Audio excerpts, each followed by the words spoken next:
I'm Mike. And I'm Adam. And this is Stuff and Waffle. Two friends talking about stuff, and often as not, waffling with frequent reference to Bond cars. Well, here we are again with everyone's favourite game. Two truths, one lie. And my goal this evening is to, or today, or this morning, or in the middle of the night, or on a Sunday lunchtime, or whatever it is that you consume this load of this carefully constructed podcast. Whenever you happen to be, my goal this time is to prevent you from widening our gap, so to speak. Not like that. It's a phrase that you probably should have thought through before it fell out. It's gone a bit wrong at the end there, didn't it? Yeah, that's all right. It's all right. Yes, because as it currently stands, we're 8-7. So Yes. Like you said, your goal here is for it to remain at that number. I need it to remain at 8-7. Now, the statements tonight have been very kindly provided to us by our friend Phil, and I must apologise for not thanking you when you messaged them to me. It's just rude, frankly. But we appreciate them nonetheless, and we're going to see whether Phil's statements can bamboozle you. Well, it's got the potential to.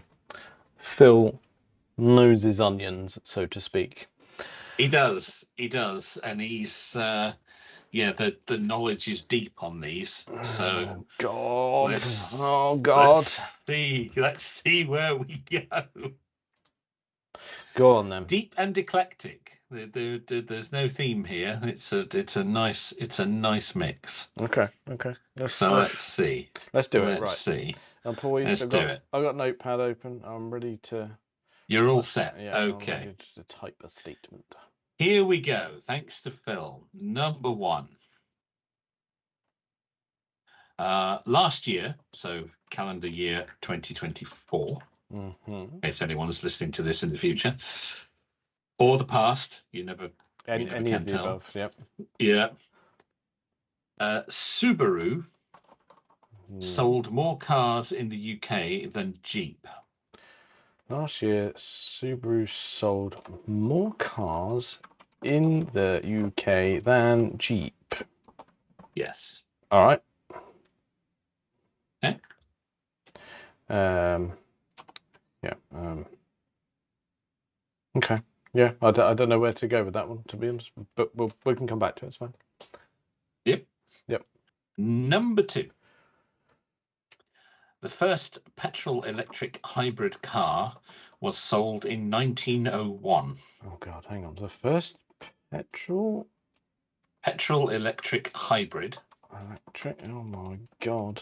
Hey, I can't type. It's been a day, isn't it? First petrol-electric hybrid car was sold in 1901. Sold in 1901. Bloody hell. I mean, it was a weird and wonderful time, so you never know. Yeah. Yeah, all right. Yep, okay. Okay. Number three. Alfa Romeo built the first car to be commercially available with a 6-speed manual transmission. God, one more time. Alfa Romeo built the first car to be commercially available with a 6-speed manual transmission.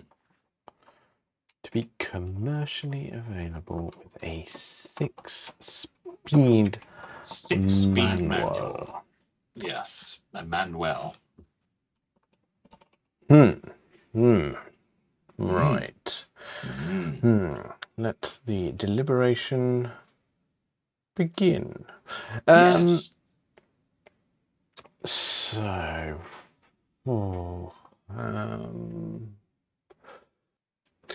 Subaru last year. So what are we saying? Like we said, we're saying 2024, aren't we? We're saying calendar year 2024. Yes. That's interesting because Oh God! Well, you know what it's like. People don't engage their brain, so maybe.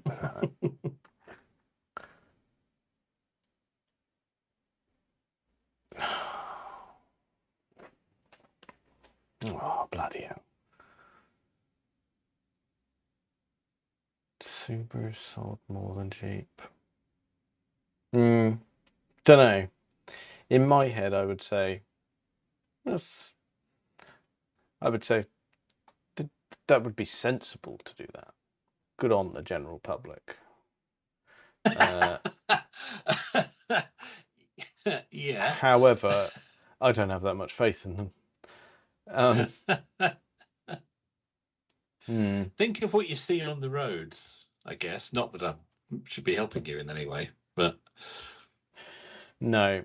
So the skeptic in me says on that one.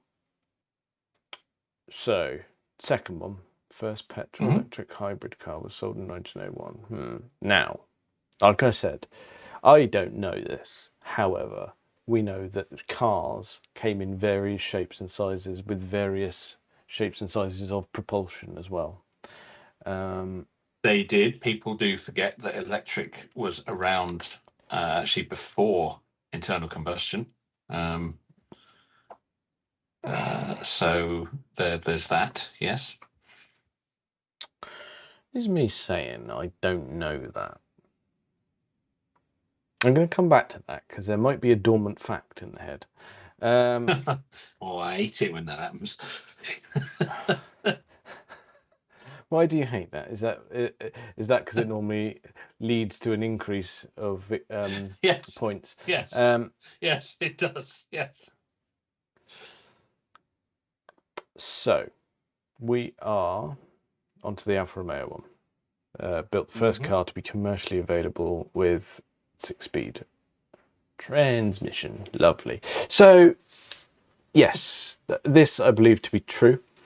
I read this. God blimey! I tell you what, give or take 2 years ago, because it was at Le Mans Classic, and we were mooching around a lot of Italian exotica, and I believe that this to be true, and I think it was the Alfa Romeo 33 Stradale that had the 6-speed box. But in terms of statement, I'm going to say that one's true. I'm almost certain. Like I said, I remember reading it on the little plaque thing that's next to the cars. Okay, so there's the other two. Got to come down to the other two. Okay. Yeah. I think, despite my want and hope that the general public in this country are buying Subarus, I would say they probably buy more Jeeps than they do Subarus. Well, I'm not going to lock it in, but that's what I think. The first petrol electric hybrid car sold in 1901. Like I said, weird and wonderful world. I don't know if this is just nonsense rattling around in the noggin, but I know Porsche wasn't a thing, but I feel like there's a link somewhere. So I'm going to say, oh God, am I going to lock it in? I'm going to lock it in. I'm going to say false, true, true. Final answer? Yeah, bollocks to it. That's the spirit. Yeah. No, none of this dilly-dallying around. Let's get on. Yeah. Let's do it. Okay. False, true, true. Yep. Well, I can reveal that you are the 100%. Absolutely. And without any doubt whatsoever. Completely. Correct. Oh dear. That's not the outcome you were looking for. Don't want to play this game anymore. Oh. I'm so sorry. Or now. Okay. Right. So we've got these statements from Phil. So, for instance, on this Subaru Damn Jeep you, Phil. They weren't good enough. one. So, have we got some numbers to back up this Subaru and Jeep thing? Yes, we do. Oh, We got some. Is it close, We got or some is facts. it depressingly like a yawning chasm between the numbers? No, it's nowhere near. Nowhere near. Yeah, we do have we have details on all three actually. Perfect. So in 2024, Jeep sold 9,041 cars. Subaru 2,419. Oh, bloody hell! I thought it'd be a bit closer than that, but it's nowhere near. What's wrong with you, public? Yeah, I agree. That is absolutely wrong and very disappointing, but there it is. Yeah. Sadly, not a surprise. Bloody hell. More than 3 times as many. Shit. What a state to get in. Okay. Yeah. I mean, I wish I was wrong on that, but yeah, I just know the way the world works. Yeah. You were also frighteningly close on number 2 in that there was a Porsche link. The first petrol electric hybrid car was indeed in 1901. It was and I'm not 100% sure of the pronunciation here, but the Lona Porsche Mixte or Mixed. I'm not sure. Mixte. I don't know. I suppose it depends where it originates as well, doesn't it? Yeah. Well, presumably Germany with the name Porsche involved. LOHNER Porsche Mixte Mixte. That's got to be a German car, isn't it? There's going to be a pronunciation there. It was designed by Ferdinand Porsche and was indeed the world's first hybrid car. Okay. It combined a gasoline engine with an electric generator and wheel hub motors, effectively creating a series hybrid system. Oh, lovely. Very innovative in 1901. That is really clever stuff. That is, and I think my daft recollection of that comes from one of my books on the shelf. Very good. Yeah. It's a Porsche history. Something along those lines. Yeah. As soon as I started to play it out in my head, I'm sure I'd heard it. I mean, in terms of the exact sort of year and was it petrol electric hybrid? It's worth a punt, wasn't it? It was worth a punt, and you were correct. And it was very modern in its design, in that the petrol engine never drove the wheels. Oh. They charged the battery, and the electric motors drove the wheels. So its range was entirely possible from battery power, which is a very, very modern concept. Mm-hmm. And yet it almost predates everything else, ironically. That's what a bit of kit. Fair play to him. It's one of the rare occasions in technology where we got it right first and then abandoned it. Yeah, I go, that's and went good. A different way, a way that actually isn't as good. That's weird, isn't it? No, well, I'm not turning down the point, so happy days. And number 3, you were, I hate to admit, absolutely bob on with the Alfa Romeo 33 Stradale. In 1967, the first commercially available 6-speed manual gearbox. Disgusting. I'm sorry about that. I mean, that was potluck, having stood next to it and read about it. Bad luck, I think, is the word you're looking for. Well, for you, obviously, yeah. Yes, obviously, yes. So just to clarify on that one, that is 9780. Yeah. Yep. Oh dear. Bit of a dick, aren't you? Yeah. They're pretty smug at the same time, you see. Damn. This is not going my way. Although I say that, I mean you've not pulled ahead more than 2 points for the whole game. No, that's true. No, 2 points is the biggest lead I've ever held. That's the gap is it's shall we use the word oscillating between 1 point and 2 points. You've never pulled ahead further than that. So let's well, it rumbles on, doesn't it? So it's my turn. It does. To come up with some gems.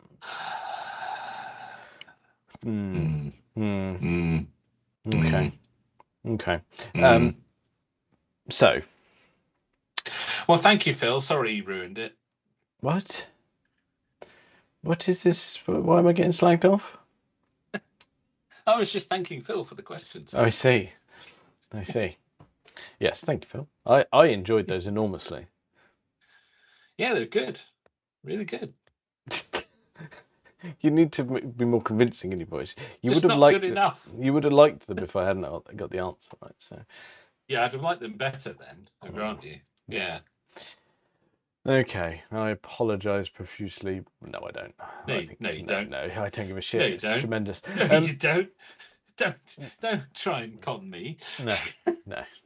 I couldn't even get the whole sentence out. No, you couldn't. No. Sorry, not sorry. I think that comes under the heading of.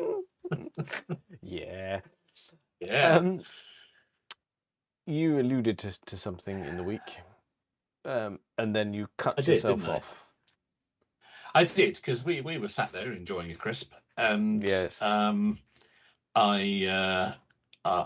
started a conversation and then decided, actually, no, we should probably have this with our dear listener and shouldn't be doing it in private. So quite, yeah. You, in terms of driving manoeuvre, you did a swift J-turn there, didn't you? I did, which is it can be tricky. But I think I pulled it off. Yeah. Yeah. Well, there's been some discussion, you see, around these parts about vehicles, and I'm doing a bit more mileage these days than I have done of late, and maybe something electrical again would be more the thing, and discussions, shall we say, have turned to Model S's have got cheap, haven't they? And things like that. So that's been sort of rumbling along, and of course that would be history repeating, because I have traded in a XF Sport Brake for a Tesla Model S once before. Oh God, we're stuck in a loop. I do seem to be. Oh no. Oh no, he's going to do it again. Yeah, I will have to step in. Yeah, but then I'll hit you with the free supercharging, you see, and you'll struggle. You'll be on the ropes. And anyway, that wasn't actually the sort of main thrust, shall we say? I see. Of the chat. That's more something to just have that bubble in, get you used to the idea. Just have that. All it means is I browse for bumper stickers to attach to your Model S. Yeah, you would as well. Yeah. But there's been a sort of a side discussion moving on from that, in that I have a birthday coming up. Yes. And it's one of the big ones. Yeah, it's a significant one. It has a 0 in it. So that's exactly. That's usually the criteria. And that maybe there should something special should be acquired for this. This very much, of course, comes under the heading of buying myself a present, but one which would be fully endorsed by the management. Yeah. So what it is it's an accepted purchase. It's been acknowledged that the money will depart the account, and that the midlife crisis will begin shortly after. It's sort of a pre-approved, if you like. It is the standard procedure. Yes. Yeah. Fine. Yes. and the feeling is that this vehicle should not be electrical, and should. Well, there's a couple of vehicles been mentioned, but one is sort of more realistic than the other, I think, and it might have a picture of a cat on the front, and it might have a little R on the end of the boot badge, and there might be a V8 in there somewhere. I see. And that would be a really nice way to celebrate the old 50th. Yep. Okay. So now the question is, hang on. Before the question, so there's been a few cars bandied around. I'm sure you'll have your own questions. So actually, before we unveil which Jag it is, you've said that there are other contenders. Well, there was sort of one other contender, which the management liked the idea of, but I think is less feasible. Okay. Well, which one do we want to talk about first? Well, let's talk about the one that I think is probably less feasible, and then we'll move on to the ones that are more feasible. Fine. And the one that has been specifically suggested as what it should be. Yeah. Okay. So the one that I think it is probably not very feasible would be an Aston Martin DB7. Oh God, yeah. Goodbye, money. Yes. Hello, world of problems. Yeah, this is the problem, isn't it? Yes. They're gorgeous little things, especially with the V12. And what piqued the interest was that those are obtainable with a manual gearbox. They're quite rare, but they're out there. Well, you'd be surprised. There's quite a few V12 manuals on Auto Trader. In fact, V12 manual convertibles on Auto Trader. Okay. I'm going to have to call it now. You can't be driving around in a convertible at that age, I'm afraid. It's not good. It's an issue. It's an issue because certain things become more visible. Yep. Like me, for example. Yeah, you're more visible, and other people's words are easier to perceive when the roof is down. Yes. It is an issue. Yeah. It's a serious issue. It is. I mean, it's However, you can suck it up and go for it, but it's a difficult one. It is a difficult one. I think it would be. Well, you raise the issue of cost. More expensive to buy than anything else we've discussed, and certainly more expensive to maintain. Yeah, that's the problem, isn't it? It's price of entry is not representative of price of ownership. No, it isn't. No, not at all. Not at all. No. So, as lovely as it would be, I think that's probably not going to happen. Okay. Which leads us into the arena of the supercharged Jag. Yep. Now, we have three contenders here, which have... This discussion was quite lengthy. Three contenders here. We have an XJR, an S-Type R, or an XKR. Okay. Right, I've selected the correct answer, so that's good. Now, XJR would be the X308 variant. S-Type R would be the only variant, and XKR would be the X100 variant. Yep. So that is the three vehicles we're discussing. Now, I'm told only one of those three is acceptable. I see. Now, I think. Oh, I don't know.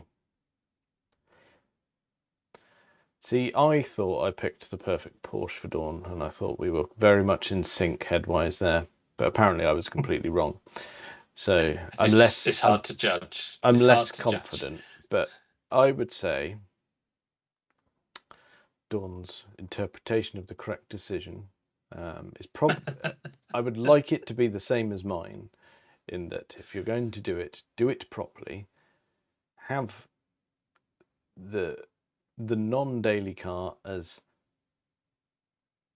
well and truly something that's a bit different, and it would be the XKR.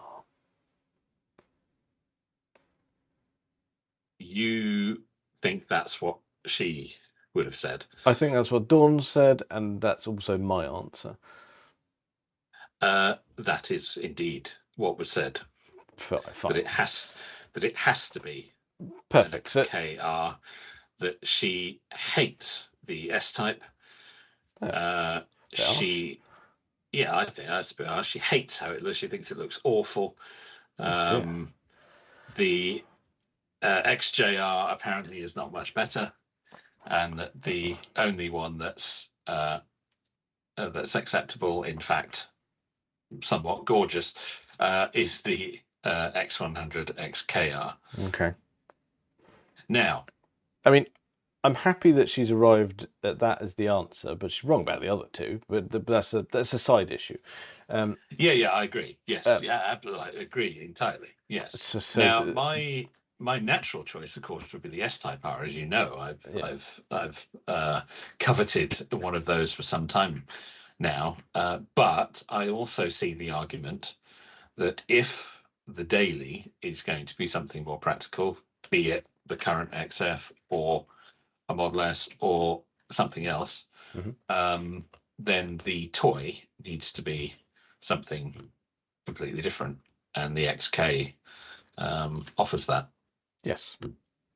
Yes. So that's good, because if there's any dilly and dallying, it could be a two-pronged attack now. Yes.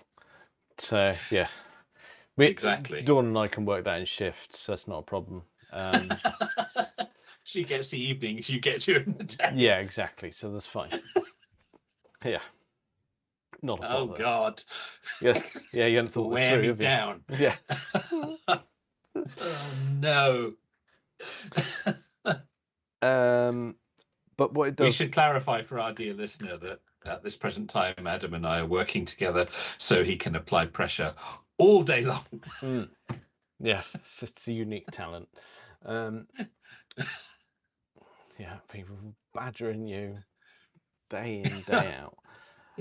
It's just easier if you buy one. It's just well, just get out of the way. It may come down to that.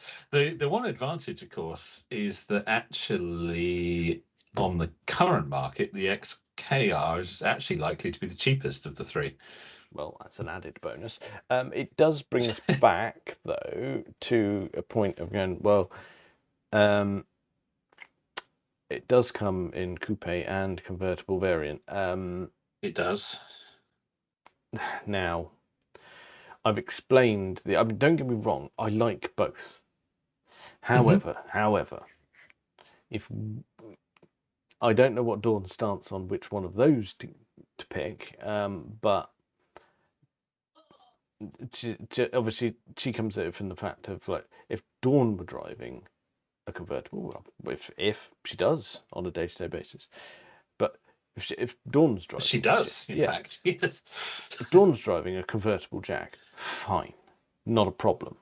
If you or I drive a convertible Jag, big problem. Yeah, it's an issue, isn't it? Yeah. It is an issue. I agree. I've never been a convertible man, as you know. Her stance on that is it has to be the convertible. Oh, right. Now, the convertibles are more expensive than the coupes. Coupes are a bit cheaper. In fact, they are criminally cheap at the moment for what they offer. They are incredibly cheap at the moment. So, what you've got to think though is, in a realistic world, how many times you going out and taking the roof off of that? Well, from my perspective, probably never. Obviously, if someone else in the household were to use it, then it can come down. The other concern I have, and the reason that I pushed for the convertible hardtop on the MX-5, is that our driveway is somewhat tree-lined, shall we say. We do live near the sea. I mean, the roof may be green anyway because it is on some of them, but it will end up green whatever color it begins. The upkeep on a canvas roof out here is good. I mean, I'm going to be out there with my little foamy things and my scrubbing brushes every other weekend, trying to keep that in check. It's going to be a problem. It's going to look like utter crap in no time at all. I think I think we're going to need to fight that particular corner. I think that's what it comes down to, is not the fact that it's an XKR. I think, and it has to be an XKR, by the way, not an XK8. It's go supercharged or go home. Fair enough. We're all agreed on that. Yeah. No issues there.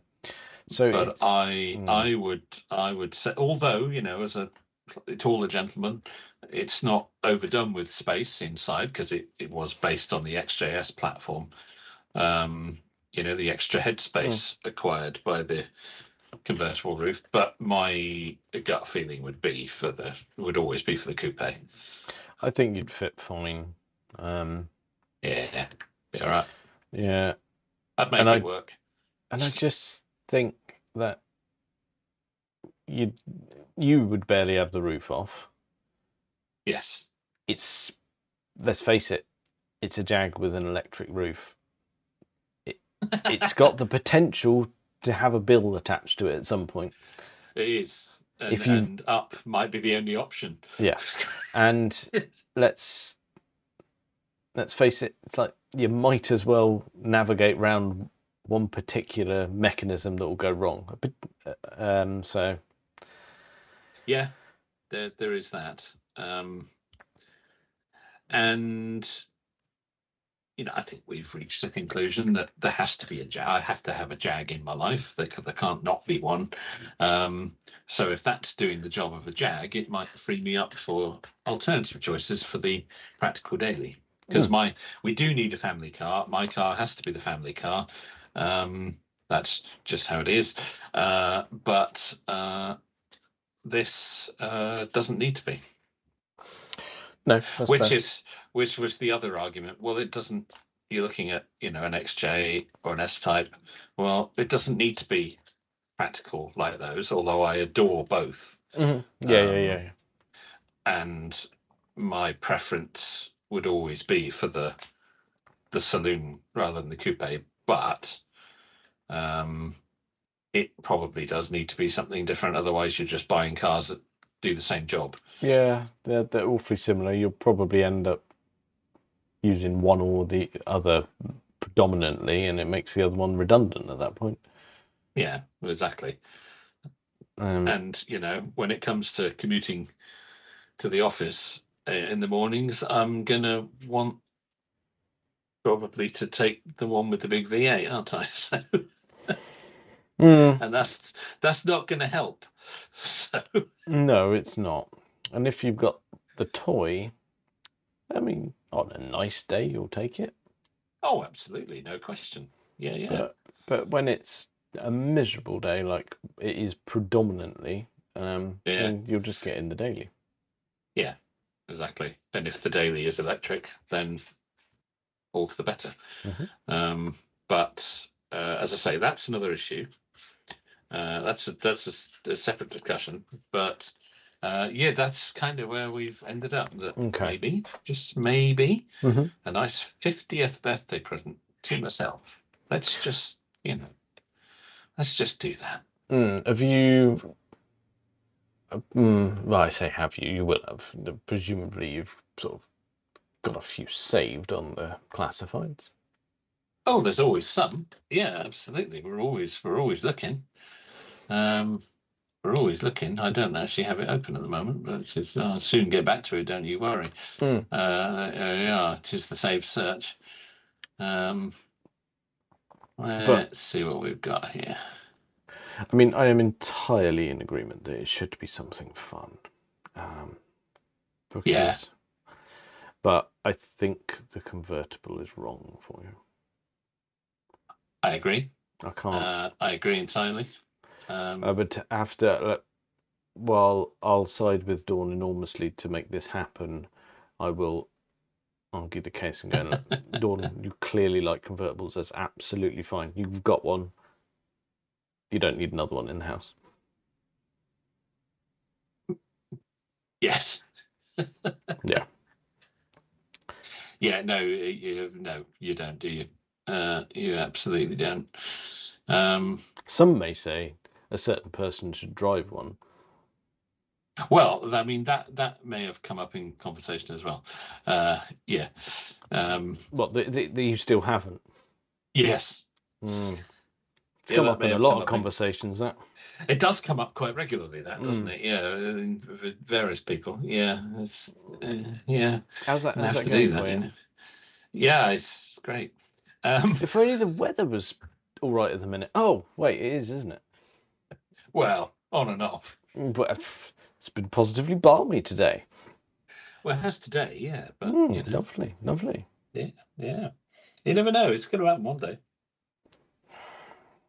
Do you know what? I am still quite desperate to arrange a drive of it myself and get in there before you do. Oh, that would be. Oh, that would be an interesting turn of events, wouldn't it? Fly under the radar. Send you a quick snap of me in it. Hey, what? No. What? What's happened here? Yeah. No. That's not right. Maybe that's a work in progress. I'd be quite cross, I think. Would you? If only there were a solution. For the love of God, it's parked outside your house. Yes, I know. It's available all the time. I'm on the insurance and everything. Yeah. Oh, dear. Yeah. Well, yeah. Anyway. Sorry, we digress. We digress. So, yeah, that's been the recent discussion. So, I probably know the answer on this. When we touched on the DB7, yeah, you did mention about there was a large portion, not a large portion, a portion that was bigger than you'd think of manuals. Yes, indeed.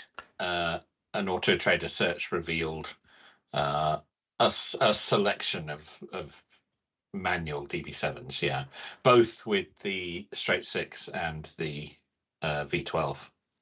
Yeah. Which is fine. The XKR, that wasn't available as a manual, was it? Nope, auto only. Right. Okay.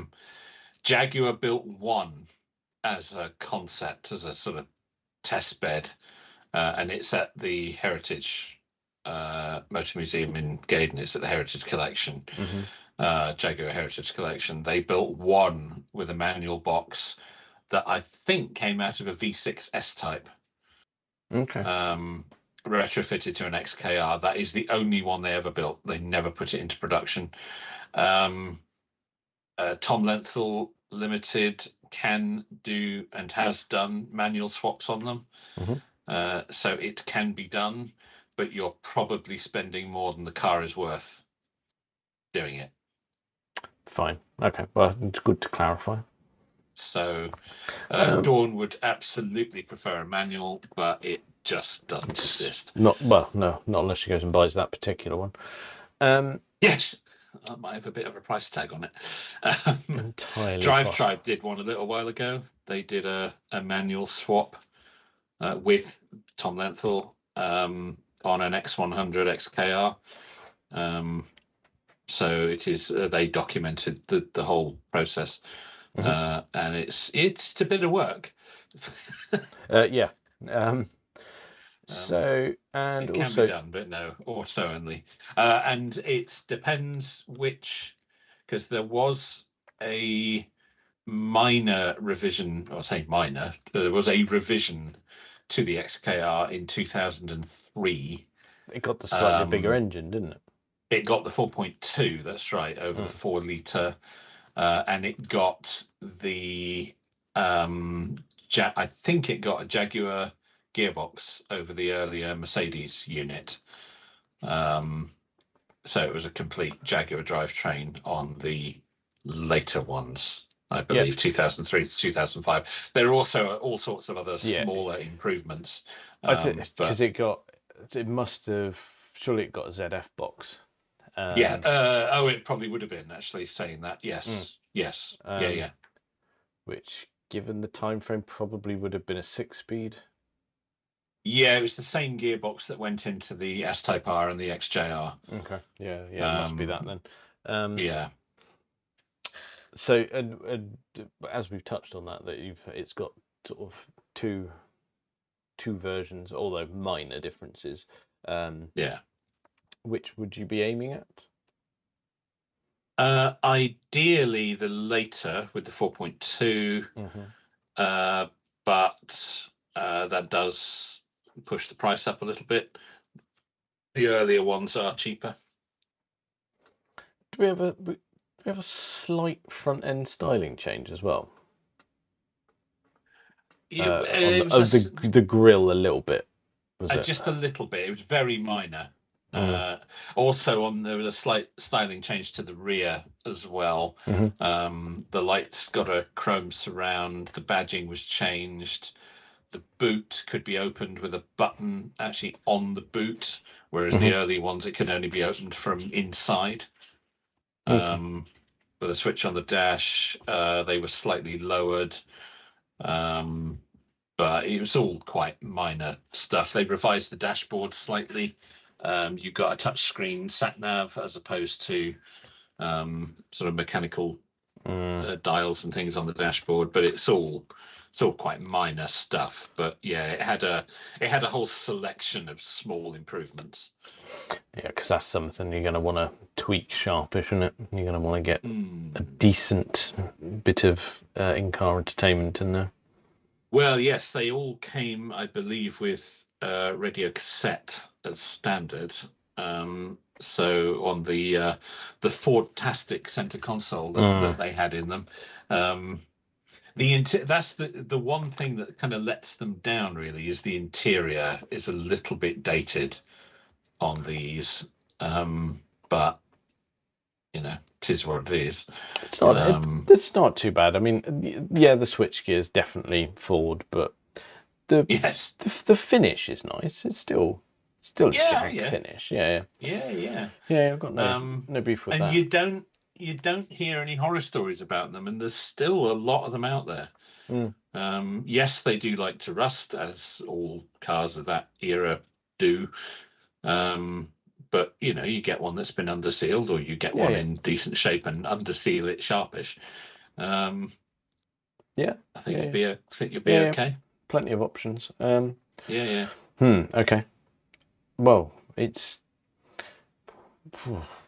I'm all for it. And